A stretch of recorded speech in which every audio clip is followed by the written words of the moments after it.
So it's not easy to say good evening, but I try to say good evening for our dear guests and ladies and gentlemen. Thank you very much for coming on to the Wiesenthal lecture tonight or today.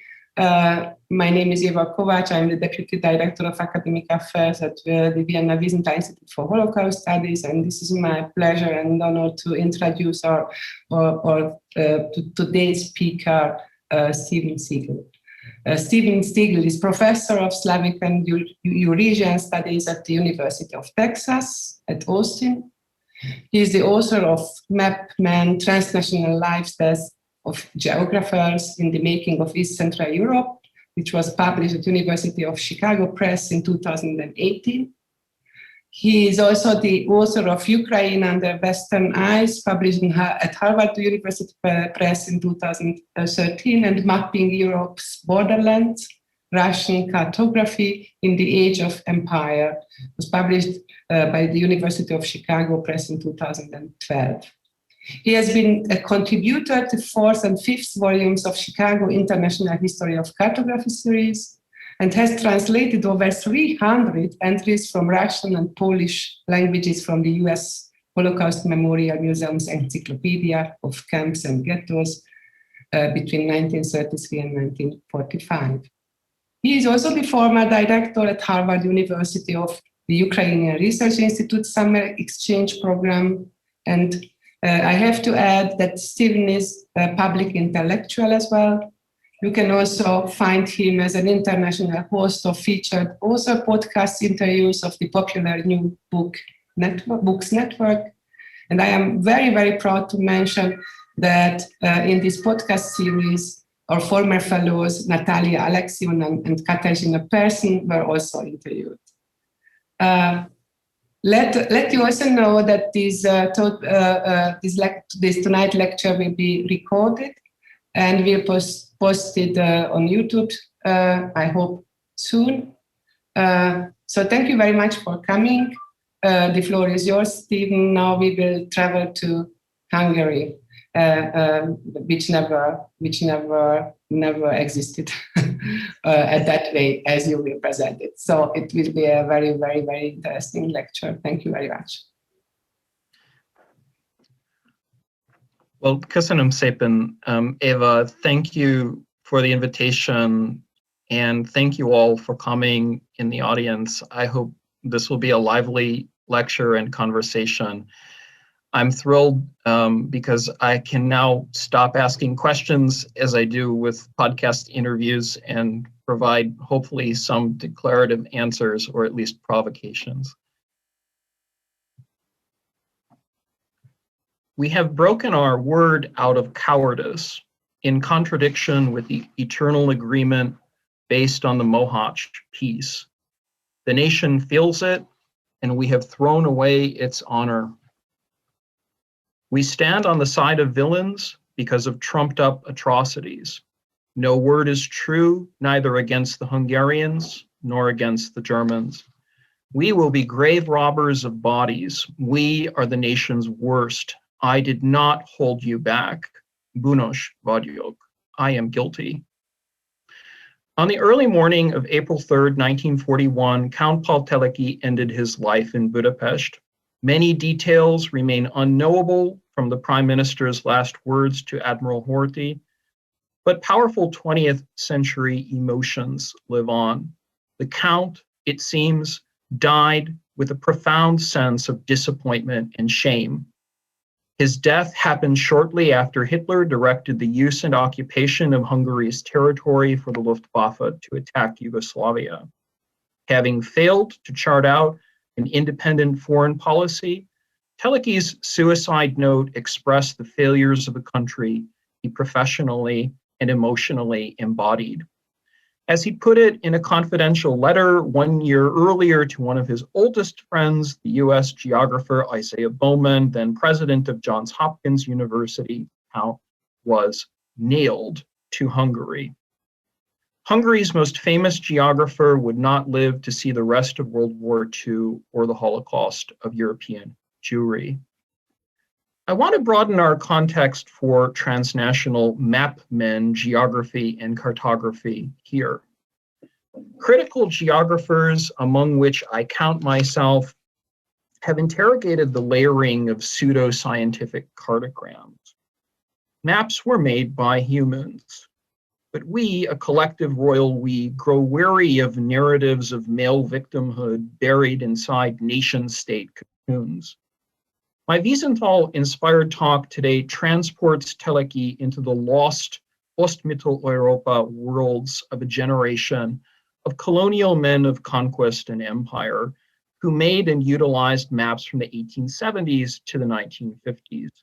Experts included, inter alia, Albrecht Pank of Germany, Eugeniusz Romer of Poland, Isaiah Bowman in the US, who was actually born Canadian, and some not pictured, Emmanuel de Marton of France, Jovan Cvijic of Serbia, and others. Teleki found in maps a weapon for the weak, a comfort for the scientist, and much emotional sustenance. His death was deeply spatial. His life was that, like Cvijic and others, of an aspiring bourgeois geographer in a fractious 20th century world. The Count's identity was Hungarian with a Transylvanian asterisk. His self was rife with fantasy, not merely conservative or modern or national. Like everyone else in motion, he was everywhere unsettled. Because maps are distorted models, copies of copies, it seems doubly useless to call them constructed. By whom, for what, in which milieu?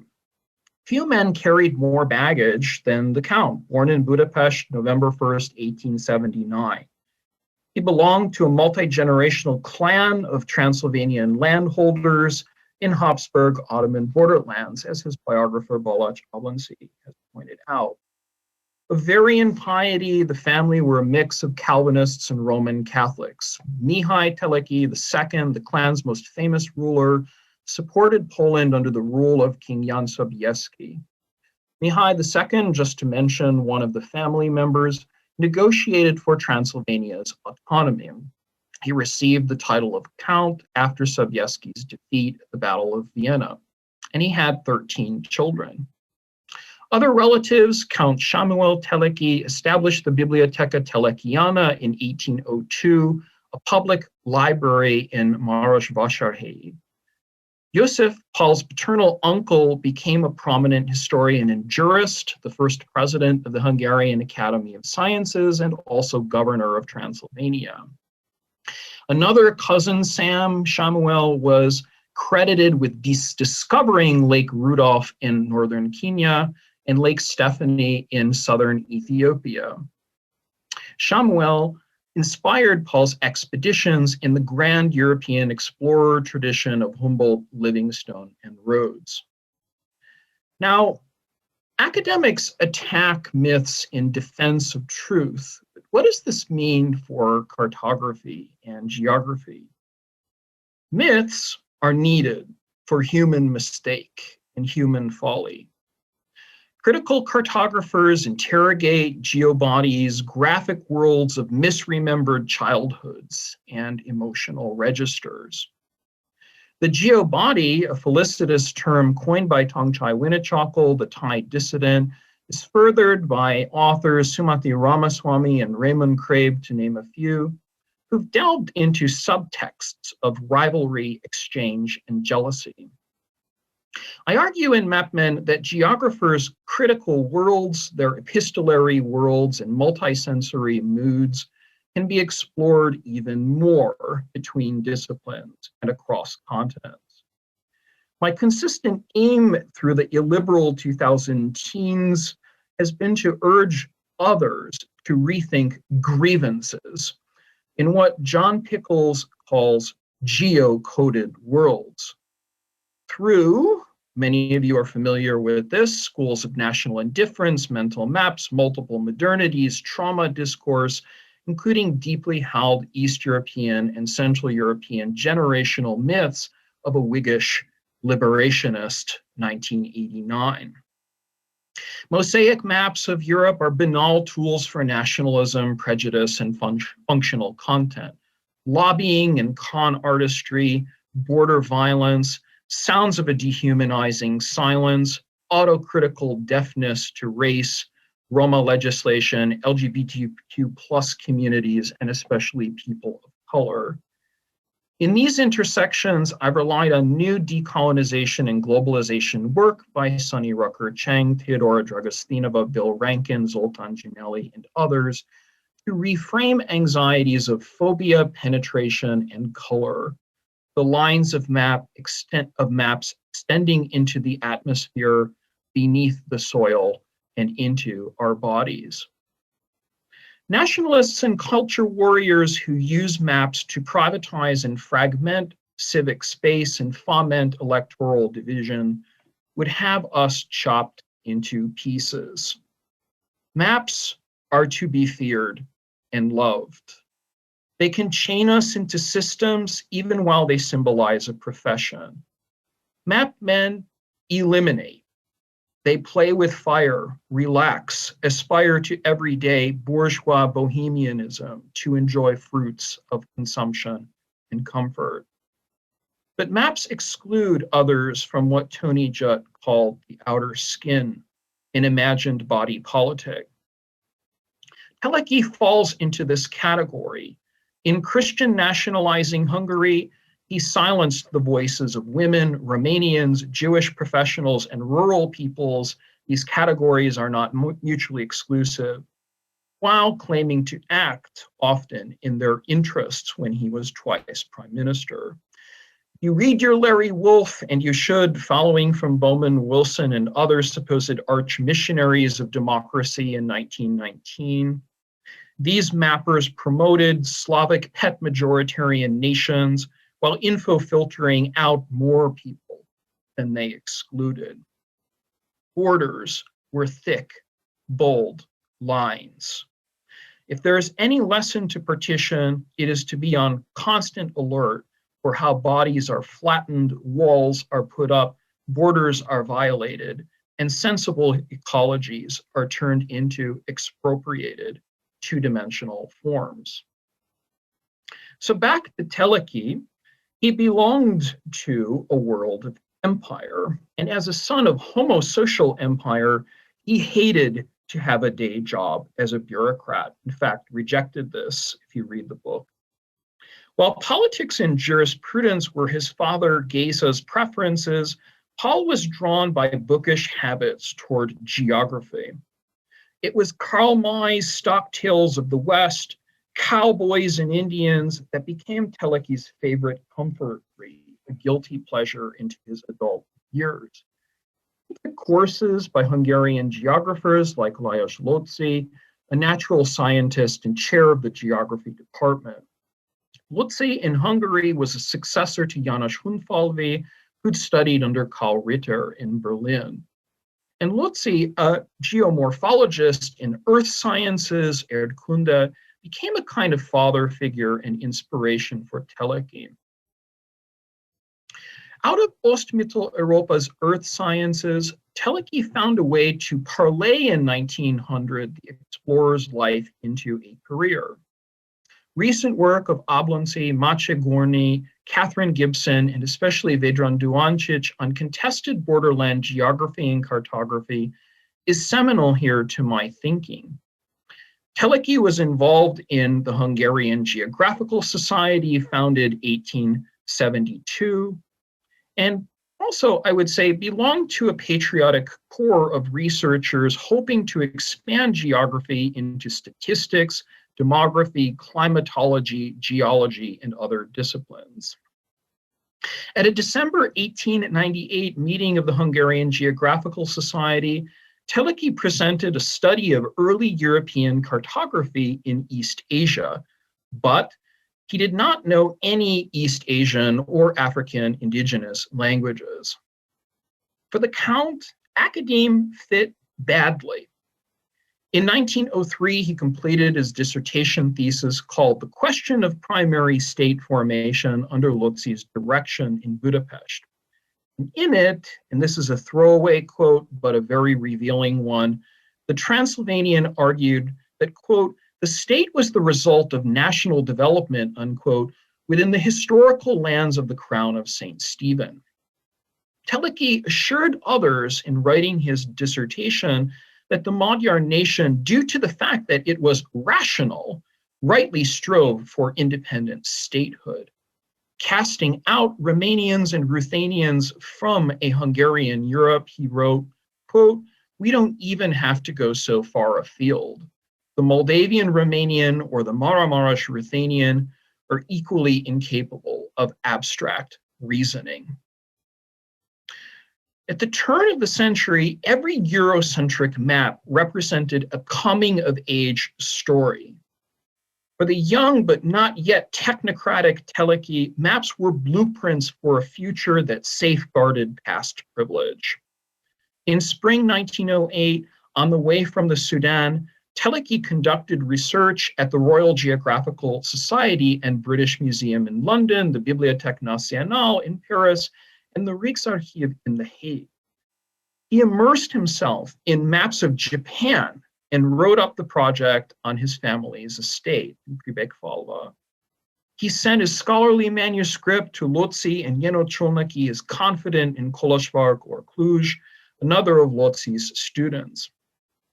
Cholnaki and Teleki were friends, and Cholnaki was very impressed. They co-traveled across North America in 1912, and ultimately the 1909 Atlas of the History of Cartography of the Japanese Islands, authored by Teleki, an atlas with 168 pages and 20 maps based on European travelers, was published in Leipzig in German and Hungarian. Now, why is this important? Well, the aristocrat knew no Japanese, and like his cousin Samuel, he had zero familiarity with African languages. And so he claimed a Eurocentric civilizers naturalizing model of the world. In 1911, the Paris Geographical Society, the oldest of its kind in the world, awarded Teleki its prestigious Jomard Prize. And the merits flooded in at home, too. Lóczy got Teleki nominated for General Secretary of the Hungarian Geographical Society, at which point Teleki reached out to a larger public in Hungary for old maps, charts, and manuscripts. He built an archive and worked toward a Magyar World Atlas. At the 10th International Geographical Society Congress in Rome in 1913, Teleki lavished praise on Hungary's tradition of explorers and global progress in geography. It was a success story in 1913. Teleki got his first academic position as a geographer, a fantasy achieved at the Budapest College of Commercial Studies.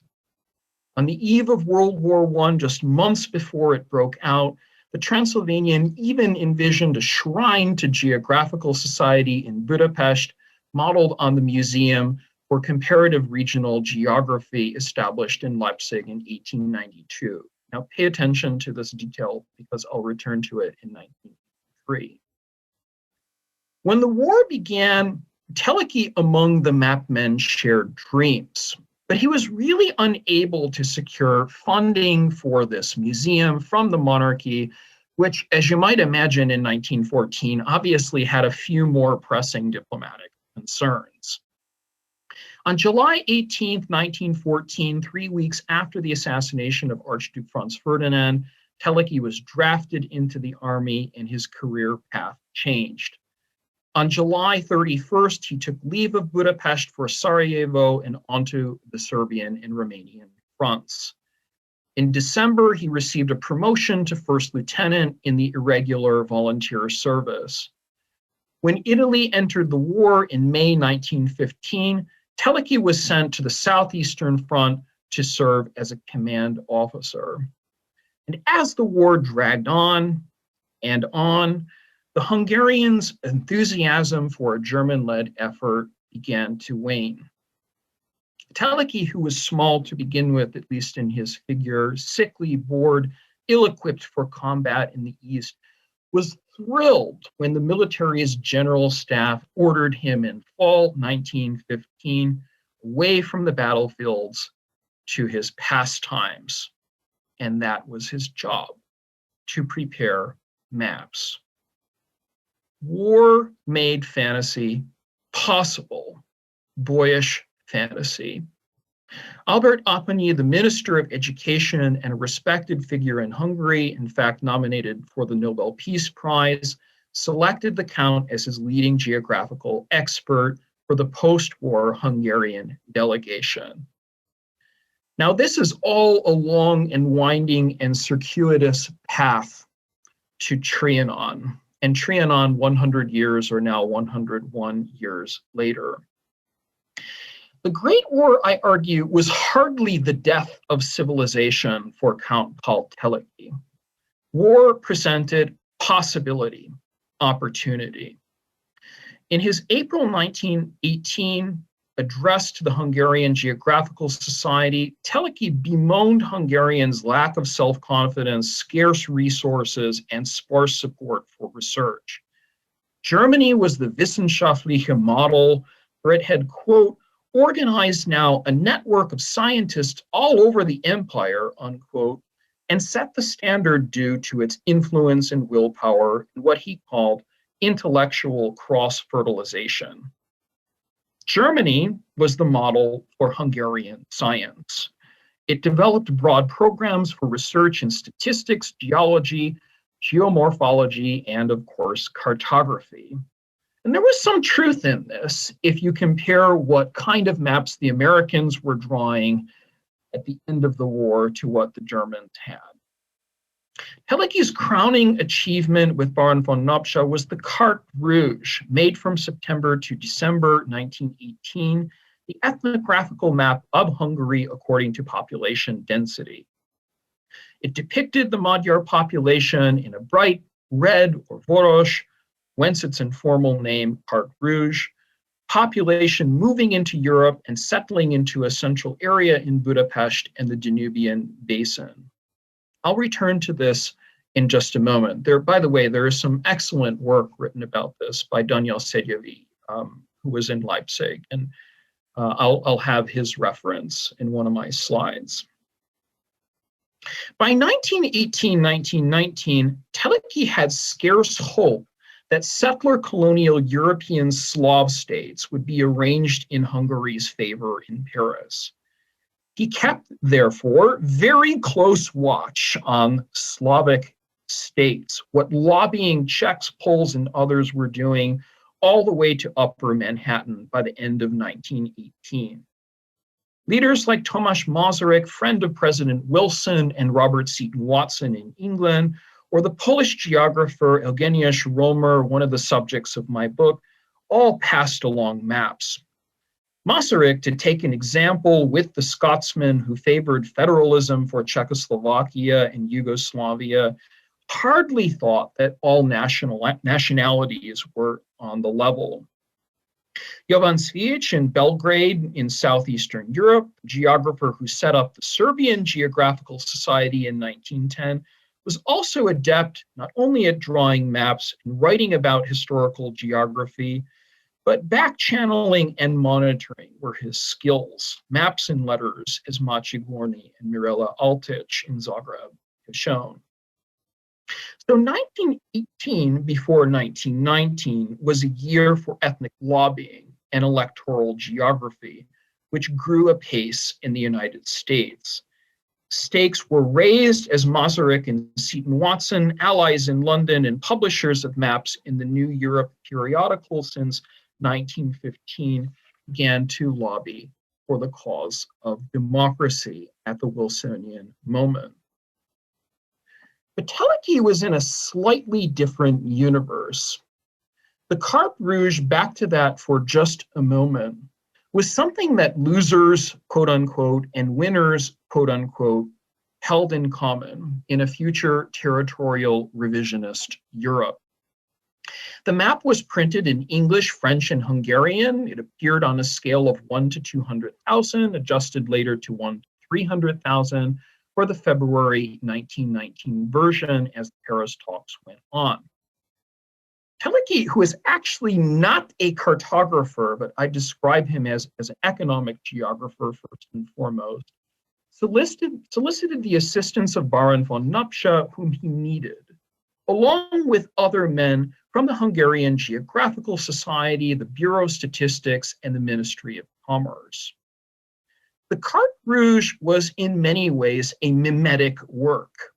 Its sources and design were arguments or claims rebuking Emmanuel de Marton, the leading expert of the French delegation in 1919, who similarly used a technique for population density in competing pro-Romanian maps of Transylvania. De Marton favored Romanian statehood across what Teleki called Eastern Hungary, insisting on French sponsorship of the Little Entente. De Marton essentially concurred against Hungarian designs and with Masaryk and Robert Seton Watson. And probably Teleki realized this collusion, if we can call it that. Masaryk and the Scotsmen who supported federalism in Czechoslovakia and Yugoslavia considered Magyars quite low on a racial and ethnic totem among so-called nationalities, perhaps together with peoples of Africa. Now, of course, this raises all sorts of very problematic and interesting questions about the position of Hungary as a colonial and decolonial and post-colonial state. Teleki's cross-border paprika geography was profoundly revisionist, almost 3D, maybe GIS or proto-GIS. Daniel Sedyevi, my carto-obsessive friend, has shown how Teleki and von Napscha devised the Carte Rouge both publicly and clandestinely, therefore as a transnational object and artifact. The map betrayed fears of Budapest, so-called, and modern urban diversity. As a conservative, Teleki had scarce hope that post-war democratic Slavic settlements would be arranged in Hungary's favor. And so, by the end of 1918, he was working to form a league for Hungary's territorial defense, a carbon copy of the Germans' Deutsche Schutzbund. And after Austro-Hungary dissolved, dozens of experts, geographers, and statisticians rushed to collect new nationalizing census data. Teleki took part in this operation to illustrate districts with Magyar speakers both within and on the outside of the border, with distribution by confession and levels of literacy. This was the context in which the first Carte Rouge, and there are later versions, was cobbled together.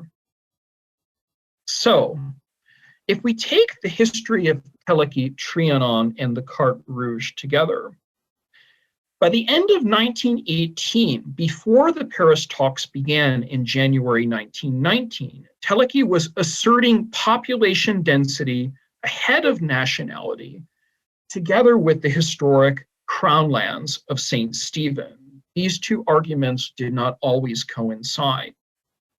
His maps, drawn also in the world of economic geography, tended to follow a linear logic of progress and modernization.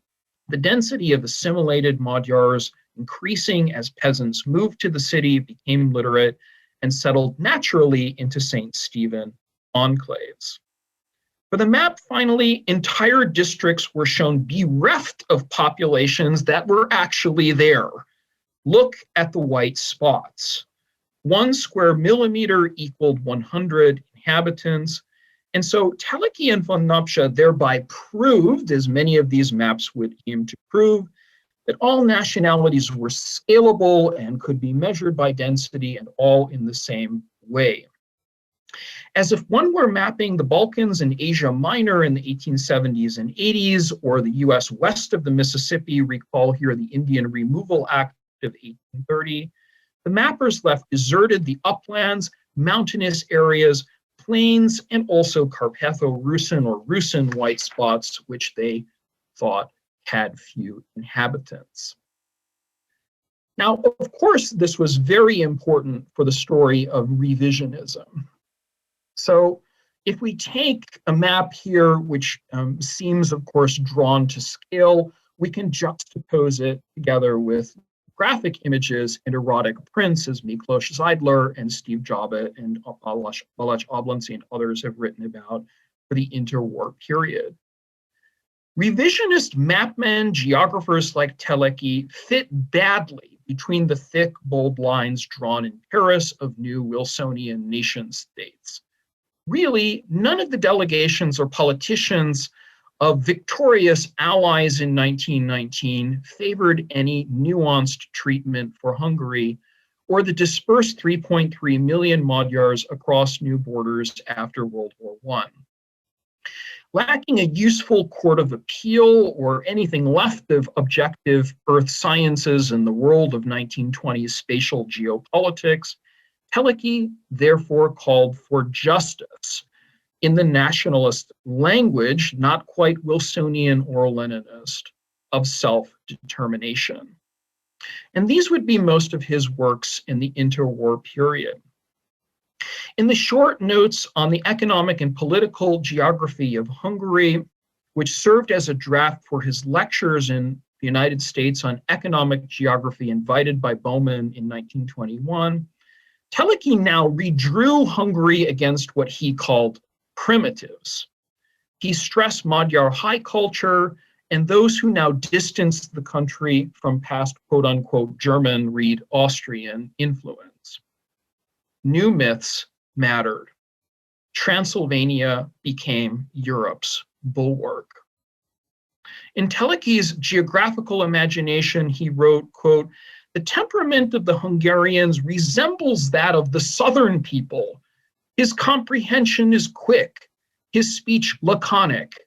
Hungarian culture has had its best individual and national development when it met with the culture of people having the same temperament," unquote.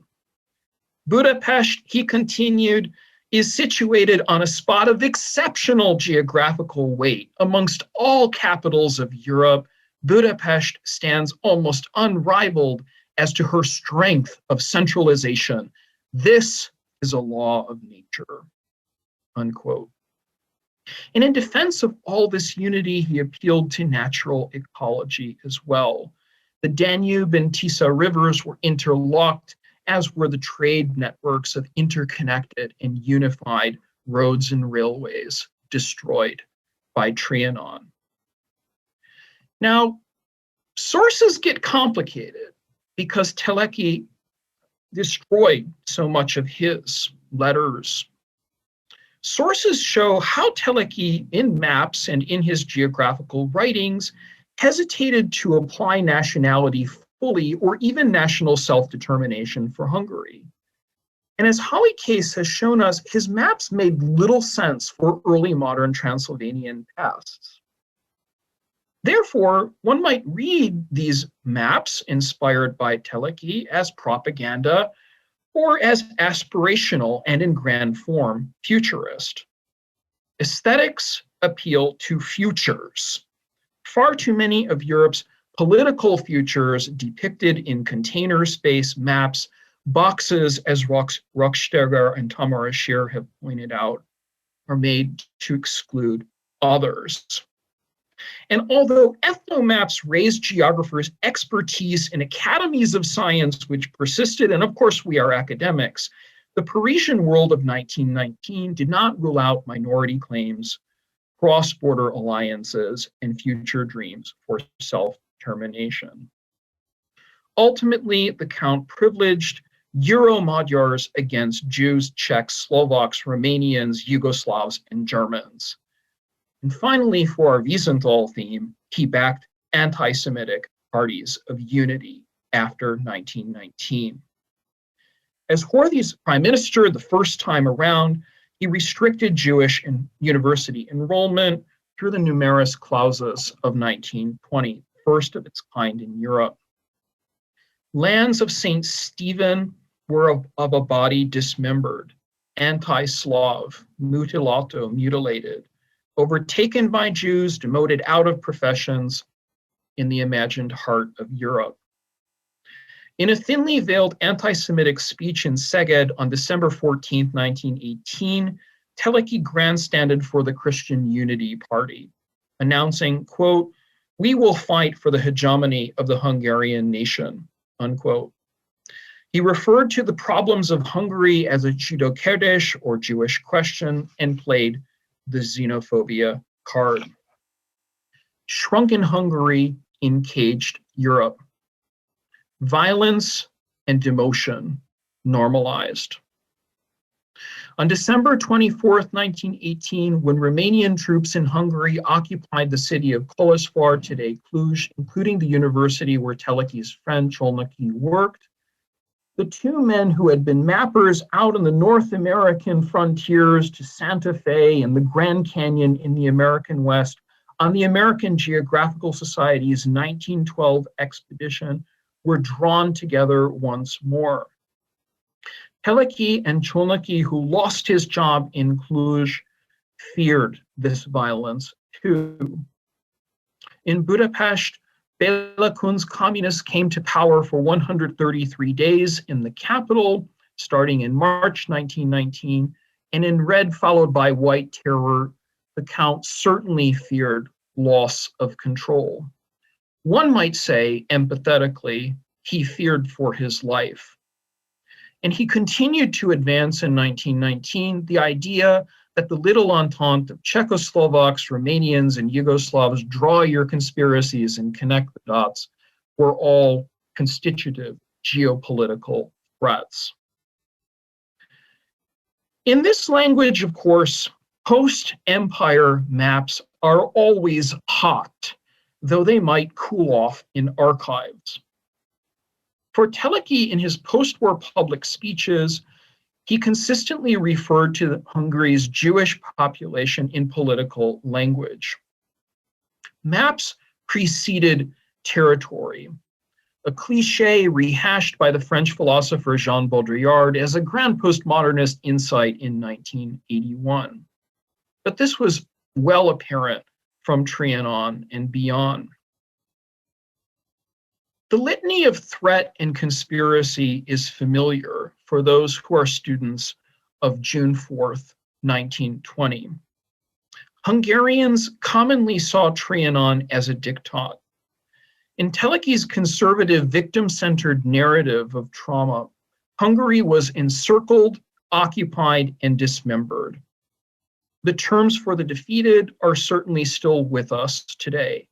The country lost roughly 2/3 of its population, 1/3 of its territory, half of its most populous cities, and access to the sea.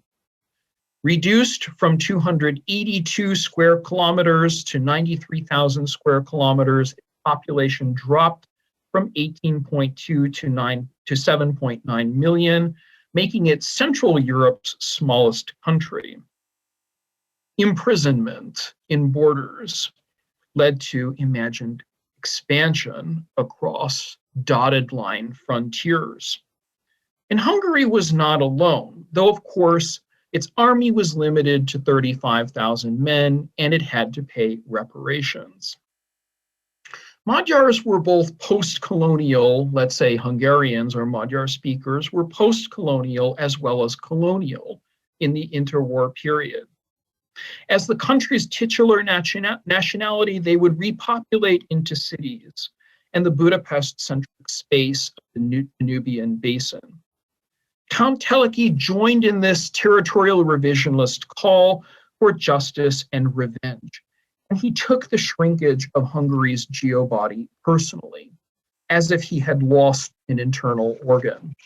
So I'm just going to spend a little time, comparing some of these maps. For those of you who've seen my presentations before, you've probably seen the comparisons. The one at the left is a map of nationalities in Poland. This is drawn together by Romer and some of his colleagues. The one in the middle is a very famous German school map by Albrecht Penck, the Deutsche Volks- und Kulturboden, which became a major concept for German school geography and the Volkish tradition. And of course, the one at the right is a 1937 Nazi map. I'm very interested in the coloration, despite, of course, the differences and discrepancies between ideologies. So, and this one more slide just to show the relationship between Teleki and Bowman. They shared letters. I was amazed to see how deep their friendship ran, and in fact, between their sons as well. Bowman, however, was very suspicious of Hungary and was reliant mainly on Romer for his knowledge of languages that he didn't speak. He didn't know any Slavic languages and relied on Romer and Robert Howard Lord for Czechoslovakia and Poland and Yugoslavia in drawing together maps for the inquiry. So in any case, these represent some of the American declassified maps of this period. Let me say a few words about Teleki and revisionism. In the 1920s, Teleki managed to get to the United States, in fact, invited by Bowman and Colonel Lawrence Martin in Washington, D.C., to give 8 lectures at Williams College, starting there in Massachusetts. He addressed, as now the former Prime Minister of Hungary, an audience of eager geographers, including Bowman. The new US Republican President, Warren G. Harding, in office from 1921 to 23, invited the diplomat to the White House. And Teleki met with American elites, including US Secretary of State Charles Evans Hughes, the candidate who had opposed Woodrow Wilson in the 1916 election. This trip to the United States was, I think, part of Teleki's fantasy worlds, and was certainly another formative event in Teleki's life. And so Pál Teleki's models, I would argue, from 1921 forward, included praise of American and German geographers, but at the same time suspicion against those who targeted his imaginary of Hungarian unity. For Teleki, giving a lecture called The Nationalities Question from a Geographer's Point of View in 1921, he highlighted population density as a marker of civilization. And he defined Hungarian unity altogether by as many categories as he could think of: race, region, language, culture, and religion, above all, really, religion. Hungarians, he pointed out, could be Roman Catholics, Calvinists, Unitarians, and Lutherans without exception, in his words. He prioritized his Christian baptismal heritage, but marginalized Jews, Muslims, and Romanian Orthodox. Teleki appealed to the canonical authority of the St. Stephen lands and to Europe's geographers. And here is where, in the afterlives of Trianon and ultimately the afterlives of Teleki after 1941, fantasies collided. At the height of his diplomatic fame, Teleki resisted getting involved in German-style geopolitics, at least at first. In 1926, he was instrumental in the establishment of the Institute of Political Sciences, the Alamtudományi Intézet, which reified Friedrich Ratzel's own organic understanding of the state, an idea Teleki had inherited from Lotze. The Count was allowed in 1926 to lecture on geography at the Hungarian Institute of the University of Berlin. And there, his arguments now began to appeal a little bit more to Haushofer and geopolitics. He stressed the Einheit of Hungary in 1926 and protested against, quote, the worship of alien ideologies, the economic downfall of the main pillars of support of the national intellectual world. He had a lot of grievances. The middle class, the penetration of our culture-bearing status with nationless and denationalizing elements, and a false international conception of liberalism that partly prepared souls for ensuing radicalism, unquote. These were Teleki's words.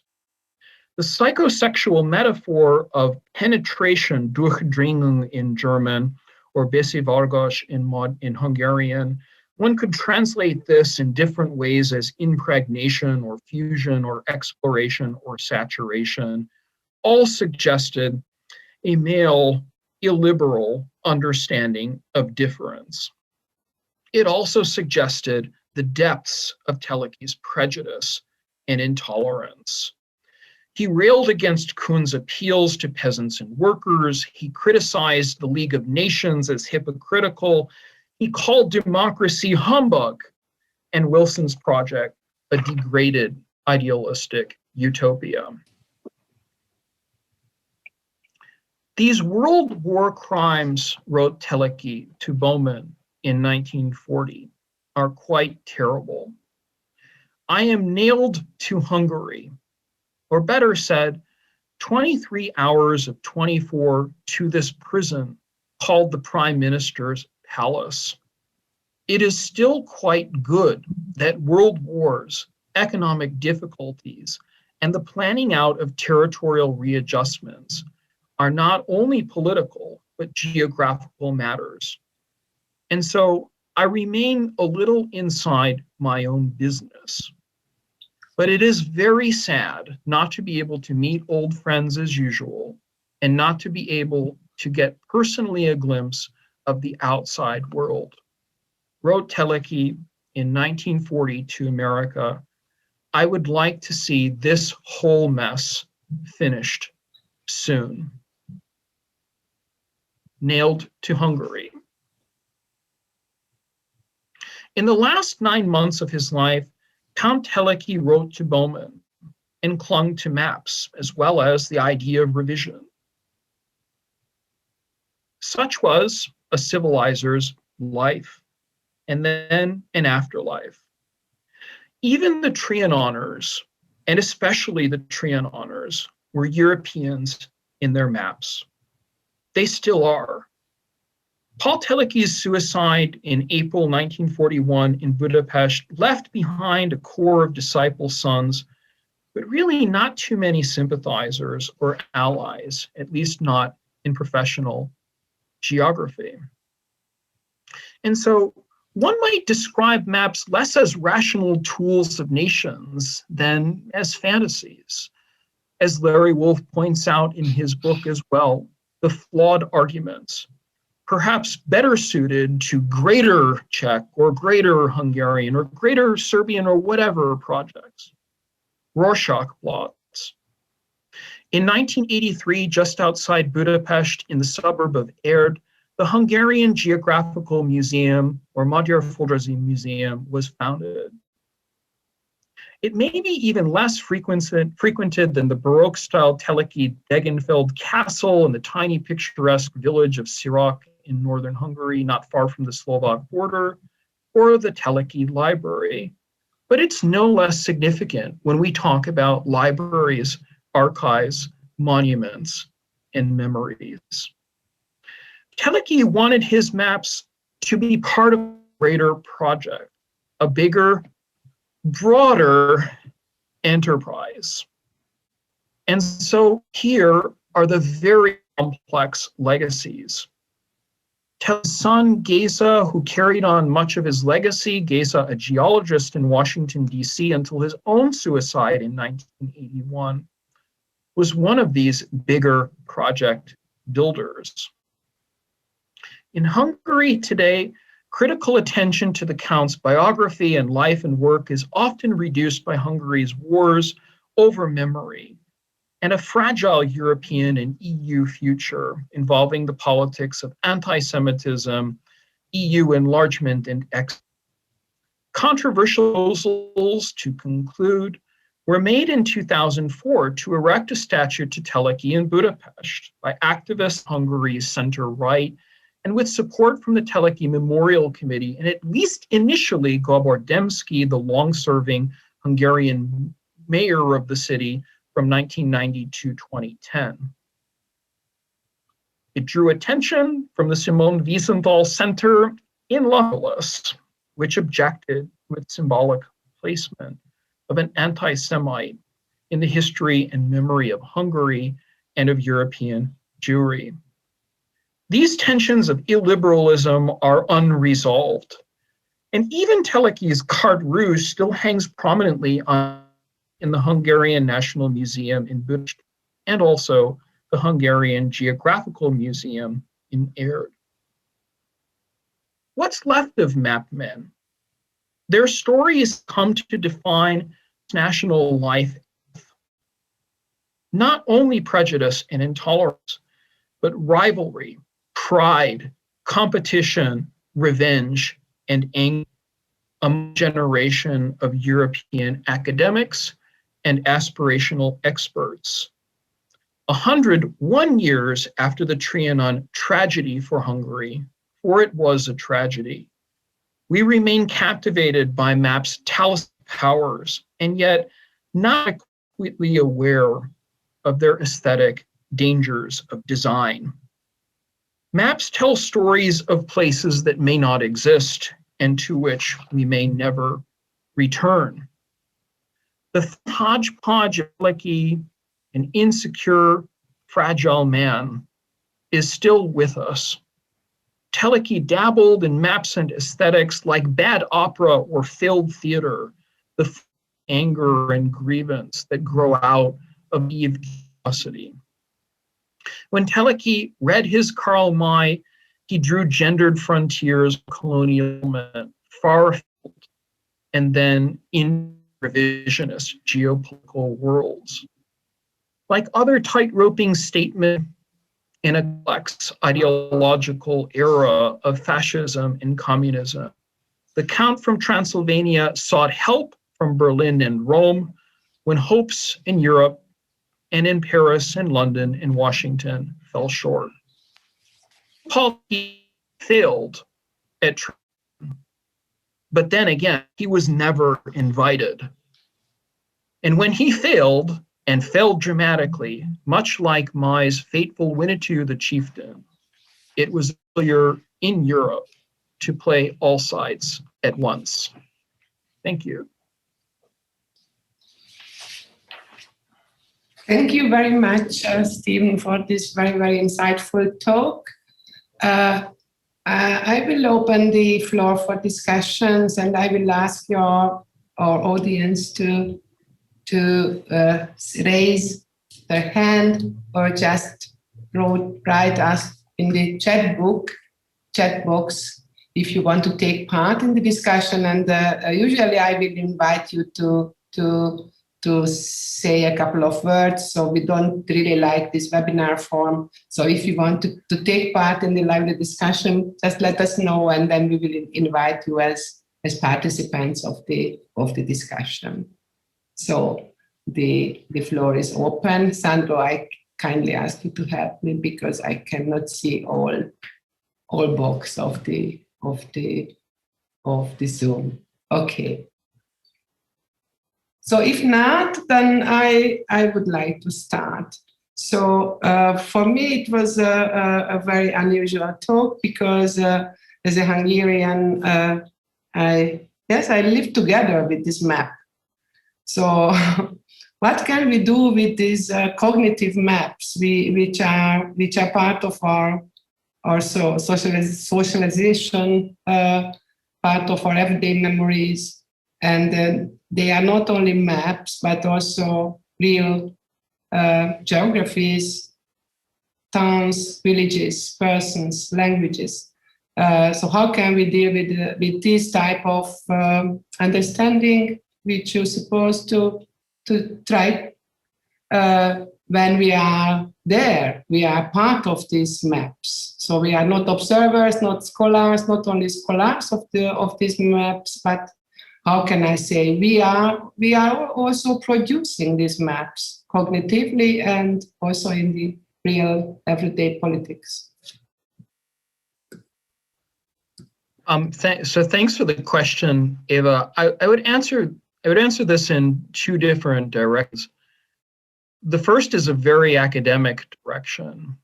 And the academic direction is to say, for those of us in the audience who are practicing historians or sociologists or scholars of space and place and emotion, that the world of historiography and methodology is changing really fast. And so it's incredibly important to pay attention in 2020 and 2021 to the work of decolonizing scholarship. I think this is absolutely essential, and not just as my own agenda, but to think about the place or perhaps the invisibility and visibility of Roma populations in Hungary, questions of race, both within the borders and across borders in the EU, and also to think about different axes, as Theodora Dragostinova has pointed out in her book. I just interviewed her last week, an east-south axis rather than an east-west axis, or a global north to global south axis. The work of Zoltan Ginelli is essential here too, what he's doing on transporiphery and transporiphery as space. So I think the frames have to change from simply the veneration of these artifacts and objects as coincident with the high territorial world of nation states. The second, I think, is more complicated, and because I think we're humans before we're academics, and I'm a practicing humanist geographer, it really is the point of reevaluating our childhoods and the moment when we came to first, maybe even in a tactile way, touch the map or see the map. There's a great passage from Korzeniowski Conrad's Heart of Darkness, where he talks about his aunt who introduced him to a map on the estate. And I think this is, an essential point. A lot of these maps that one has inherited from an earlier stage of life are just no longer valid. So what then to take away from oneself? You're actually sort of excavating or looking at the emotional attachments, cathexis, to use a psychoanalytical term, that you might have had to a place or to a region where you might have considered that as comfortable or settled. So I think, especially for Hungarian maps, because so many Hungarian maps are about grievance, it's the idea of understanding from where the grievances came and in which context they were on. Thank you very much, Stephen. Anka Kreto is here. Hi. Hi. Thank you so much for such a wonderful talk. I read your book when it came out, but it's like such a great reminder of things. I actually would be quite interested in that story of Teleki going to the US, because one aspect that I'm particularly interested in my own work is this transnational exchange and knowledge production. So for me, maybe I don't think you mentioned this in the talk. I would be interested to know in what way the US was a model for his map production after he returned. This is something that we see a lot with sociologists, for example, in the 1920s. But to what extent does that kind of US model transfer into Teleki's MO, let's say? Thank you. Thanks, Anka, and the feeling of admiration is mutual. I follow your work. I wanted to say that Teleki, as an economic geographer, was infatuated, like a lot of German and Central and Eastern European geographers were in the 1920s, with America as a capitalist success story. And it actually went beyond the world of ideology. He imagined America as a model for Hungary, at least in putting together through human-made or man-built environments something that could resemble prosperity. And this was so difficult. I mean, Steve Jobba has a book coming out about this on watersheds because of what happened to the rivers, right? I mean, so you could sort of compare the Danube and the Tisza to the Mississippi, but not exactly. And then, I just wrote a review of the Volga, so I'm sort of got my mind on rivers right now. But but the borders had changed so significantly and they made no sense. I mean, absolutely very little sense after Trianon. So it was part of the fuel to his revisionist fire. You know, in many ways, I think he was trying to instrumentalize the geography and the successes of resource exploitation in the United States, but from a non-Marxist point of view. He didn't, you know, imagine himself as part of the new economic policy in the Soviet Union in the 1920s.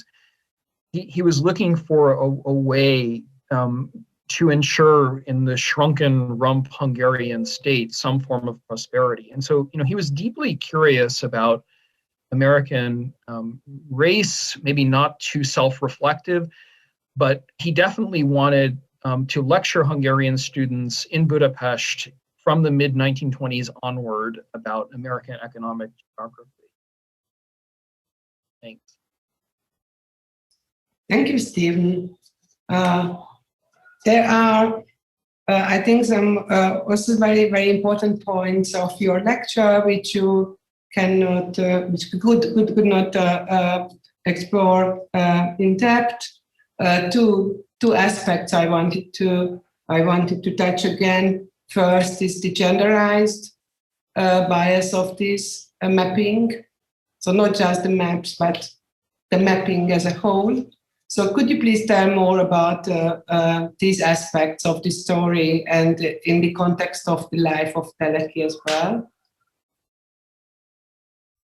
Yeah, thank you. I think one of the hardest things that one has to confront in dealing with Teleki's life and work is the absence of actual sources that can give us insight into his inner world.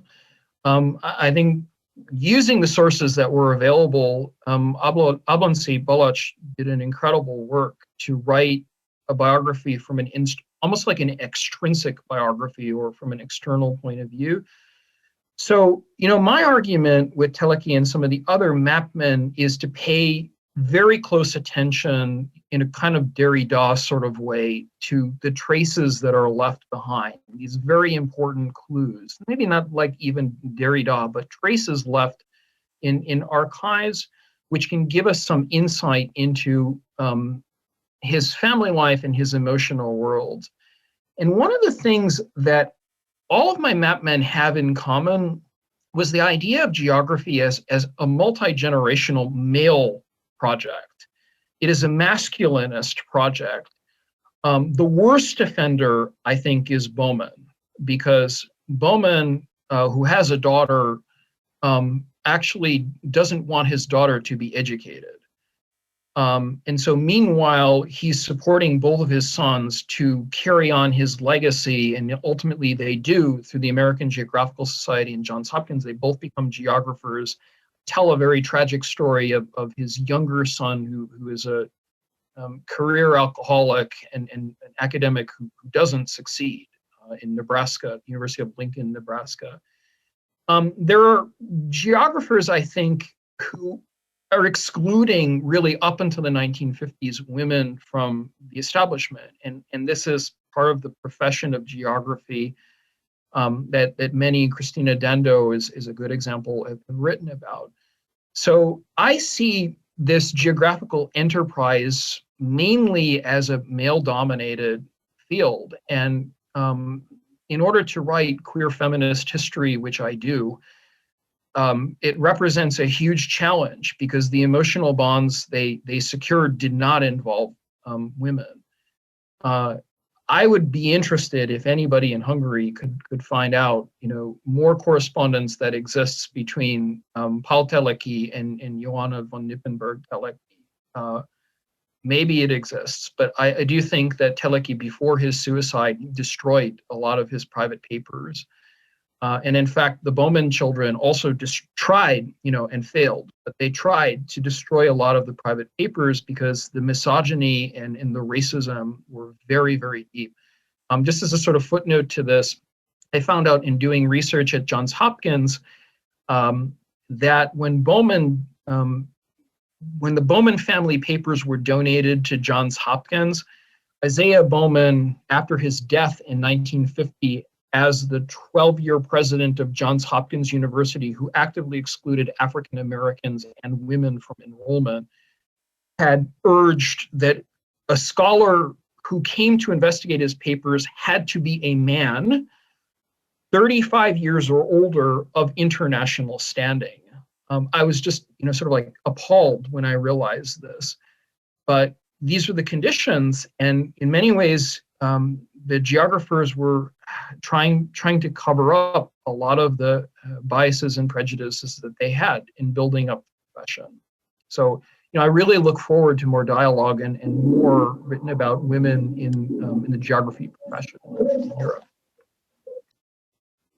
As I see, Anna Haikova also has a question, and I just want to. Okay, Anna, I found you. I will invite you to the discussion. I already did this. Okay, thank you. Hi, Anna. It's nice to see you. Hi, Anna. Nice to see you. Sorry, it's my hair is crazy. Oh, it's beautiful. Stephen, first of all, it is so exciting to hear you speak rather than listen asking you poignant questions. That if I did not know that you are so smart and so brilliant, I would have come just for the pleasure to hear you speak, and it is wonderful. I have more of a methodological question, and I will try to ask it not in a dumb way. So, Eastern European history has been trying to address post-colonial studies, and largely European history has been trying to address post-colonial studies, but as somebody who tries to do it methodologically in the question who speaks and who speaks not, I see a large hesitation and skepticism. Why does it matter, and how should we do it methodologically well? And you are so at ease in all of that. And my somewhat naive and dumb question is to you, you think about it obviously quite a lot. Where from your work on Magyars as maps and anti-Semites and post-Trianon, would you develop a larger invitation? Why should we write a post-colonial history of 20th century Europe, and how can we do it? Sorry, this is a bit banal. Yeah, thank you. It's a joy to be a person not asking you questions. So thank you for asking me the questions this time. You've been doing so many great talks, and I compliment you on the last ghetto again. I hope it gets translated. Here's the way that I think of things as a geographer, and really critical is a way I describe myself, crit carto or crit geo. First, I think one has to renegotiate the core periphery relationship in a really serious way, because if you're stuck in the world of homogenized and nationalizing nation states, every nationalist is going to want to claim national egoism and a centrism to his or her polity. So that as a sort of imaginary or construction doesn't really take us that far. I'm more interested in what I would call multimodal and multinodal geography. So multimodal geography is a world of affect and emotion. Why, people are attached to places, why they're less attached to an airport or a hotel, the so-called non-places that Marc Auger writes about, in comparison to some imaginary Heimat, one way or another, with a literary canonical tradition. So, I mean, multinodal and multimodal is my giveaway to this. Maps are very sensory, and maps are emotional, and one has to think about maps other than simple graphic artifacts. It could be a sculpture, it could be a wood carving, it could be a painting, any kind of work of art, or maybe even any kind of object that you hold in your office or put into your home. That's what interests me about, sort of cartography and collectors. I wrote about Joachim Lelevel because he had an incredible collection. It's now in Vilnius, and many of those Polish maps got destroyed by the Nazis, in fact, twice. So, this is a roundabout way of saying, first, if you're going to study geography and cartography, shift the ground into sensory impressions and sensory experiences. And then secondly, if you're going to talk about cores and peripheries, I think one of the keys to this is to actually look vertically as well as horizontally. So look ecologically down to the soil and up to the atmosphere. Frank Billet has a new book, the UC Berkeley historian and anthropologist, about this. And also, I would say, look at places that are not land. Because nation-state cartographers have been so obsessed with land as territory, and land is not just territory, right? Start to look at, flow maps, timeline maps, maps of trade and commerce on oceans that will give us a slightly different projection and framework, because there are hundreds of frameworks and hundreds of projections on Esri. So those would be my quick answers to this. Thanks for the question. Thank you very much, and welcome Nancy Wingfield and veteran Duanchit. And we also have one more question from Rob Steger. So we will start with Nancy and then veteran, and then I will read the question of Rob as well. Oh, Nancy, the floor is yours. Unmute, Nancy. Please unmute. Yes. Yes. I'm not as good as lip reading as I claim. Yeah, better. My question to you is very straightforward. What question would you like to be asked that you aren't very often asked? And please answer it. This is not a trick question.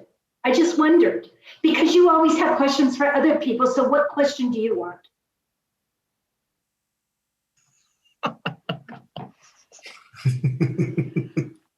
It's great. Okay, thank you.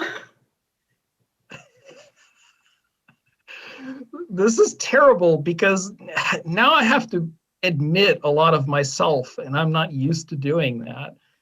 My favorite question that I love to ask people in podcasts is very subjective. I want to know how the book chose them. So tell us.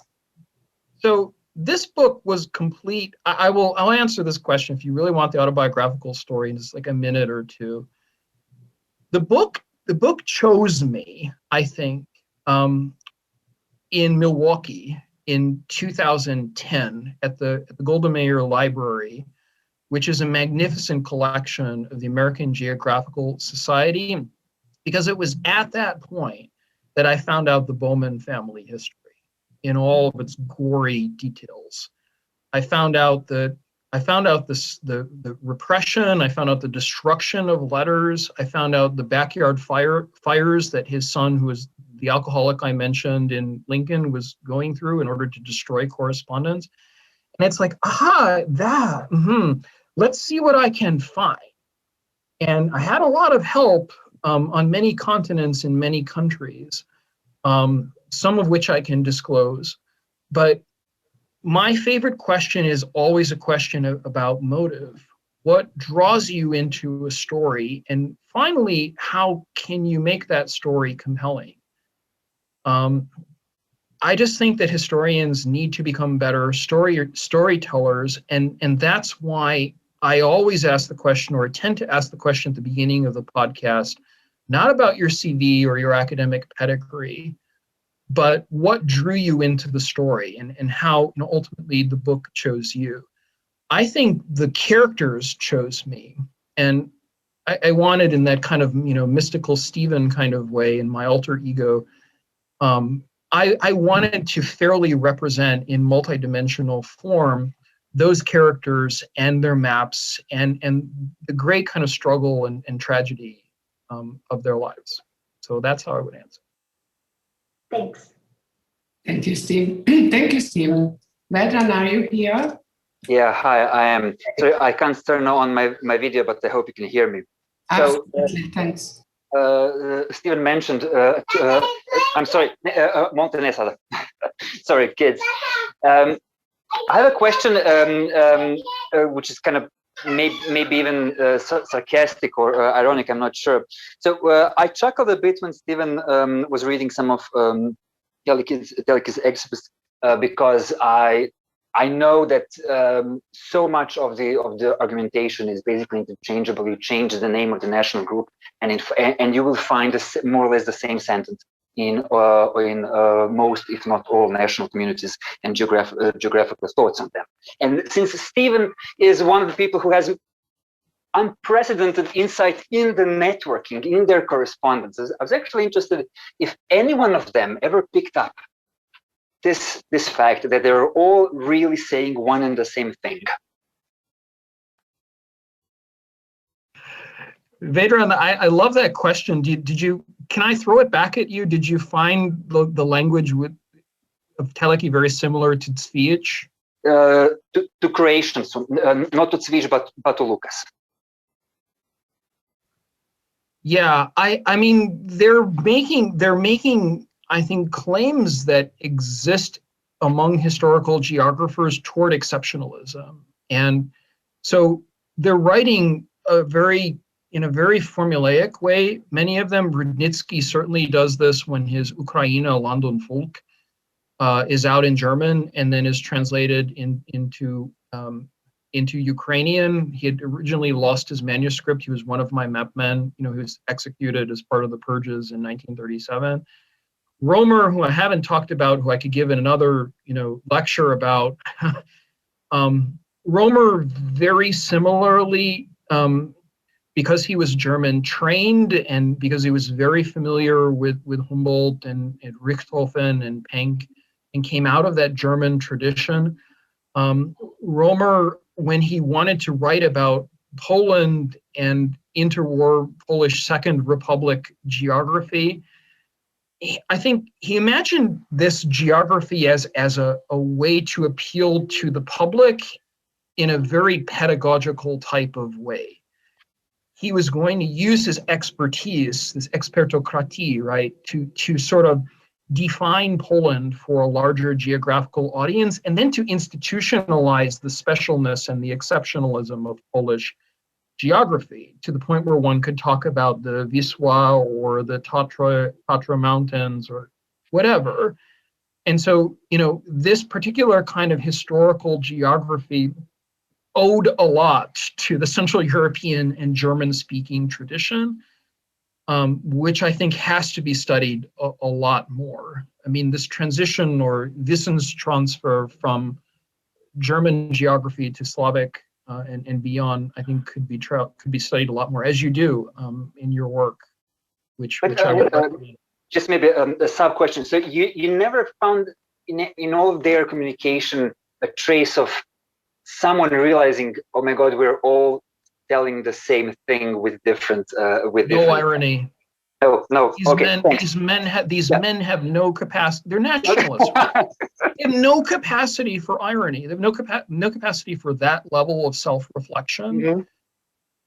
Even though they're multilingual, which is remarkable because Romer in his cartographic and geographic writings is commenting about how the Germans get everything wrong. But they have grievances, and the grievances are real. Romer, was threatened with arrest during World War I.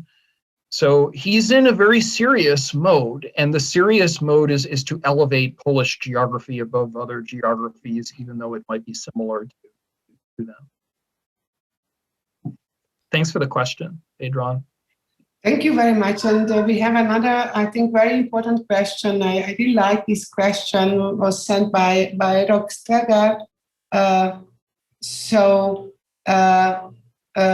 will read it. I'm interested in the way in which Teleki worked with his data. Namely, while it is clear from your lecture that he designed his maps to tell a particular story, I'm wondering if this was only achieved by choosing the right design and selecting the right data set, or did he go as far as tweaking the data? In short, I'm interested in how his persona as a geographer and his political alter ego coexist. I think it's a very, very important question. And we have still time to discuss this topic as well.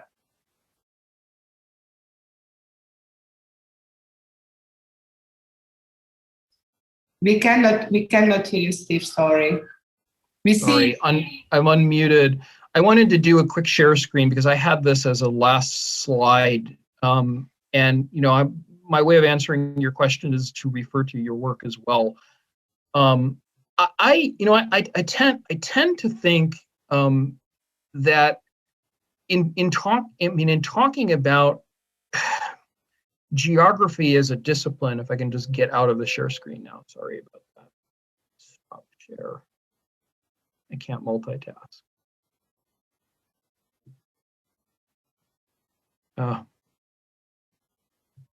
Stop share. Sorry.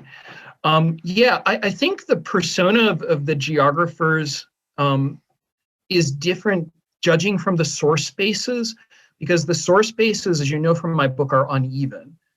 And this is my admission of a weakness and a fault to the book. I originally had 6 geographers in the book. My 6th one I can disclose was Arkad Smolich, the Belarusian.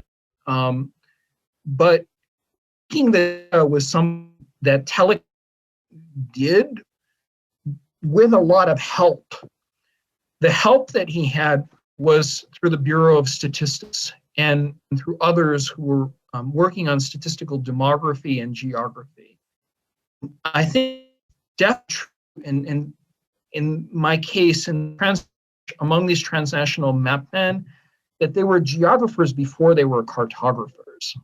So as geographers, they relied on a lot of technical assistance. And as Catherine Gibson and others have pointed out in their work, often those technical specialists are not credited, and they should be credited a lot more. And I think one of the best examples of this is with Fodor Ferenc Fodor, and the work on the Atlas in 1937. So if you study that as a primary document, these atlases were sort of big projects that were made just before World War II are very revealing, because Teleki, together with many others in the Budapest scientific community, are still very much wedded to the idea of revisio right up to the end. In fact, through the Second Vienna Agreement, through 1938, through his second prime ministry, and I think that's the case among a lot of other European revisionist geographers. The Italian case, I think, still can be examined. Marina Cataruzza does that a little bit in the 1930s. Certainly those who are revisionists are still tweaking the data, even though the data has been, I would say, outdated. They're using 1920s data, they're using 1910 census data from the world of empires. And certainly the demography of Hungary has changed by 1926, not to mention 1936. Just as a last sort of example to this, the Ukrainian encyclopedia, the Encyclopedia of Ukraine that Volodymyr Kubiovich uses in the immigration, and he was part of the SS Galizien, it's a story of Ukraine and anti-Semitism. What he's using after 1949 in the North American immigration is really maps from the 1930s and maps from the 1931 census. So we can talk about this, I guess, in the Benedict Anderson kind of way census map museum, but it takes a very long time to produce an atlas. It's a collaborative effort, and sometimes it involves malicious intent, but often it's a delay. And the delay has to be to the point where you can get the money from a state or get the money from an organization to produce another atlas. Thanks for the question. I just want to add that this red map was really ridiculous because as we are discussing the data, it was the data of language knowledge. And I think it's extremely important how they converted the data on languages into the data of ethnicity or nation. And I think this is the clue, one of the most important things in the Hungarian, the imaginary of Hungarian nationalism, that they implemented the colorful language map into a kind of nationalist ethnicity map. And I think this is really don't understandable for such a young democracies as the first Czechoslovakian Republic or other new republics after World War I. So I think this. It's absolutely right, Eva. I mean, I concur like 100% with what you just said, because it's retrograde. They're using the data from a previous 10 years and maybe a previous 20 years.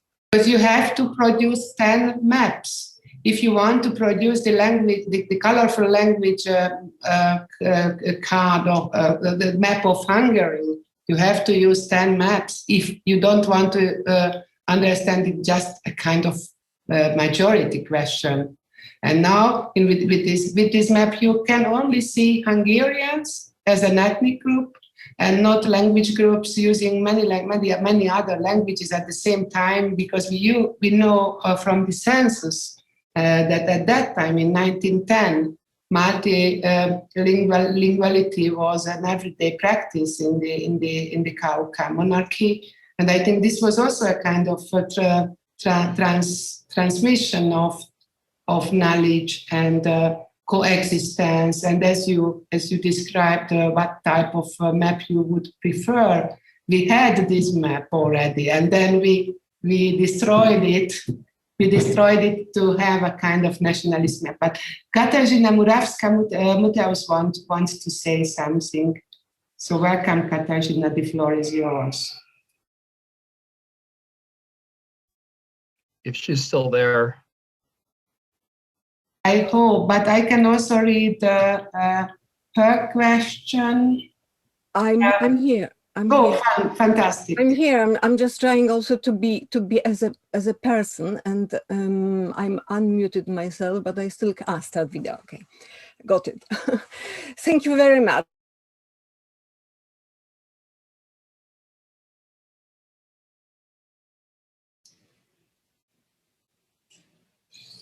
I think she's frozen, right?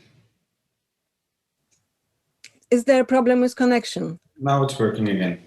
It's working again. Okay, in a way, I should know that, but I just wanted to ask you. In fact, I don't know myself.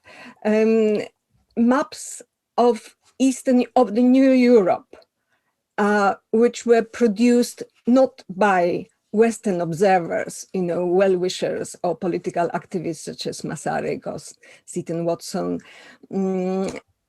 were they also produced by the cartographers from the region? I mean, because Romer produced maps of Poland, Penck maps of Germany, Teleki maps of Hungary. How about the New Europe imagined cartographically from the region, from the New Europe? Yeah, thank you for the question. So for Poland, this is such an interesting thing, and it was wonderful to do the research on the Książnica Atlas in Lwów on what Romer founded, because he ran into so many conflicts with the, sort of Piłsudski sanacja. I write about it in the book, but the Cartographic Institute that was set up in Lwów had working cartographers, and those had been involved in the negotiation together, to draw maps of Poland for the Allies. Then those maps were sent, usually through Robert Howard Lord. So Robert Lord, who is an interesting character, he was a Harvard Polonist and a historian, was a Protestant who converted to Catholicism, became a priest in Boston, and died in the 40s. I looked through his files and his correspondences. Anyway, the actual cartographers, very technical, photogrammetrists and people who designed maps, worked in the Książnica Atlas firm for Romer, and he recruited them in the 1920s to work for him. As far as the idea of like actually representing the countries, the maps that Teleki sent were sent through diaspora organizations, and diaspora communities. I found them with the stamps on them in Milwaukee, which is why everybody should go to Milwaukee to this library, the American Geographical Society. If you follow the traces, like Daniel does, Daniel Sedyevi does, you can see when they arrived and who sent them. And often there are notes to Bowman, right? As in, pay attention to this because you're going to need this one above the other. What the Romanians are saying or what the Hungarians are saying, use this map. And certainly that's where the friendships that had existed between these geographers before the war mattered. Because if you had a pre-existing friendship like Masaryk and Seton Watson did, or Bowman and Romer did from 1912, you already had a channel. And so in many ways, like the maps were part of ethnic lobbying efforts. Paderewski does this, Mofsky does this, Masaryk does this when he travels to the United States. And certainly Teleki does this, although he's perfectly aware that he's on the losing side of the war, quote unquote, and needs to agitate through Hungarian diaspora organizations. Paul Magochi wrote about this as well for the Rusins, because the Rusins, another good example I don't discuss, they're trying to create territorial space. And so they have the maps, which they're then sending through influential people and organizations in order to try and make that case. Larry Wolf talks about the goat herd in his book and how this appeals to Wilson. It really matters, I think, in terms of production, if the map is sophisticated, and then in terms of the actual sort of network and channel, if it's being sent up rather than being sent horizontally. One has to send it up to Bowman to send it up to Wilson. And I think that makes a difference in the story. Could I ask one more question? Of course, Katarzyna. I just wanted to, it's this notion of Eastern Europe, actually, which didn't really exist, which wasn't yet named Eastern Europe very much, but it was named New Europe. Did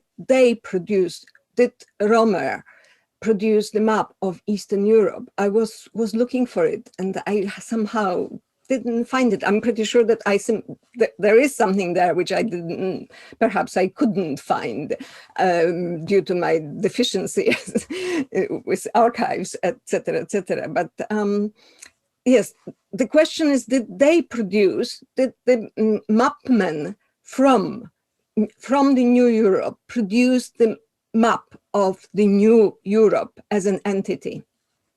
Apart from Masaryk and Seton Watson, who is not from it's too Czech. I mean, it's too Czechoslovak for Romer. It's my short answer, because a greater Czechoslovakia is not something that Romer himself is supporting, nor for that matter is Romer all that interested in democracy.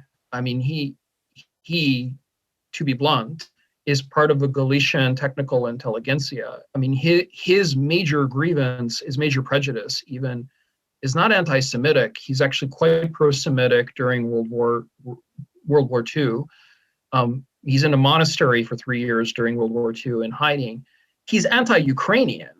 That's his major argument in 1918, 1919, the Polish-Ukrainian War that's going on from November 1918 to July of 1919. He's not concerned with the abstractions of a greater Czechoslovak state, much less purveying the myth of Czechoslovakia as a great democracy. He's interested in the technical capacity to make sure that the Ukrainians do not get his home city. And in fact, just I read about his family a lot. His brother is fighting on the outskirts of Lviv, Lvov, Lemberg, Leopold, during the Polish-Ukrainian War. So, he aims, does Romer, very carefully to discredit Ukrainian or Ruthenian geography. That's his major antagonist. And so he's not quite interested in Czechoslovakia that I can see. I haven't found his support I haven't even found writing for the 1915 magazine. Maybe Romer contributed something, but I haven't seen it. Yes, we need to decolonize Eastern European cartography, I'm afraid. Yes, it's a big issue. I slowly have to close this very, very fruitful discussion, but we still have Peter Bolog with a comment. So Peter, if you are here, please say a couple of words. No? Are you here? So he wrote us that András Rónai edited the famous Atlas of Central Europe during World War II, published in 1945. One of the most famous maps in it is intended to show the age of state boundaries, quite biased, of course, to point out that Hungary's pre-World War borders are to the oldest ones on the continent. Yes, it's really very important, and it's a beautiful book for study the history of cartography. So another one, I defer to Steve Jobitz and Robbie Győri on our things. Okay, this was Stephen. Okay, so thank you so much. It was extremely inspiring. I think we have to re-establish thinking about cartography, mapping, and power structure. Thank you very much, Stephen. It was great to listen to you. So you are not only a very good interviewee, but you are also an excellent lecturer. So thank you very much, and see you soon here in Vienna. Come to my podcast and be asked questions, be interrogated. Really, seriously, all of you here, I'm working to build this network, and I thank Eva and the Wiesenthal Institute for the invitation, and to all of you for coming. Thanks so much. Thank you so much. Thank you so much, and see you soon. Bye-bye.